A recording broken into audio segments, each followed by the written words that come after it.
இங்கே லைப்ரரியில் வேலை செய்கிற ஒரு பொண்ணை வந்து காட்டுறாங்க. அந்த பொண்ணுக்கு அவங்க ஆஃபீஸ்லேயே இருக்க இன்னொருத்தர் மேலே பயங்கரமான க்ரஷ்ஷு. இப்படியே அவங்க லைஃப் போயிட்டுருக்கப்ப திடீர்னு அந்த பொண்ணு வீட்டில் கூப்பிட்டு நாளைக்கு உன்னை பொண்ணு பார்க்க வராங்க அப்படி சொல்லி அவங்க அப்பா வந்து சொல்கிறாங்க. சொன்ன மாதிரியே அந்த மாப்பிள்ளையும் வந்து பார்த்துட்டு வந்து போயிடுறாங்க. பட் போகிறப்ப ஃபோனை வந்து இங்கேயே விட்டுட்டு போயிடுறாங்க.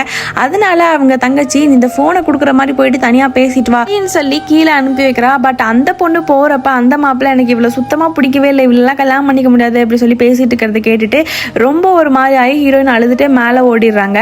இதெல்லாம் போய் அவங்க தங்கச்சி கிட்ட சொல்றப்ப நீ இன்னும் கல்யாணம் பண்ணாமல் லேட் பண்ணிட்டே இருந்தீங்கன்னா நான் லவ் பண்ற பையனை நான் எப்போ கல்யாணம் பண்ணிக்க முடியும் அப்படின்னு சொல்லி அவங்க அக்கா கிட்ட பயங்கரமா சண்டை போடுறா. அவளும் நான் கண்டிப்பா கல்யாணம் பண்ணிக்கிறேன் சீக்கிரம் அப்படின்னு சொல்லி அவங்க தங்கச்சி கிட்ட ப்ராமிஸ் எல்லாம் பண்ணி கொடுத்துட்டு அடுத்த நாள் வேலைக்கு போறப்ப ஒரு பார்லரோட மேகசின் வந்து பாக்குறா. அவங்களுக்கெல்லாம் கால் பண்ணி அப்பாயின்மெண்ட் கிடைக்குமான்னு கேட்குறப்ப அவங்க ரெக்கமெண்டேஷன் கேட்குறாங்க.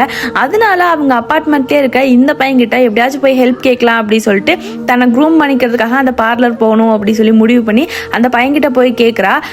இப்படி அந்த பையன்கிட்ட ஹெல்ப் கேட்க போனதை அவங்க அப்பா கிட்ட யாரோ சொல்லிடுறாங்க. அதனால இந்த பொண்ணை வீட்டை விட்டு வெளியே அனுப்பிச்சிடுறாங்க. இப்போ அந்த பையன் தான் ஹீரோயினுக்கு வீடெல்லாம் பார்த்து கொடுத்து ஹெல்ப் பண்றாங்க. அதுக்கப்புறம் இவங்க ரெண்டு பேர்த்துக்குள்ள ஃப்ரெண்ட்ஷிப் அப்படியே வளர ஆரம்பிக்குது.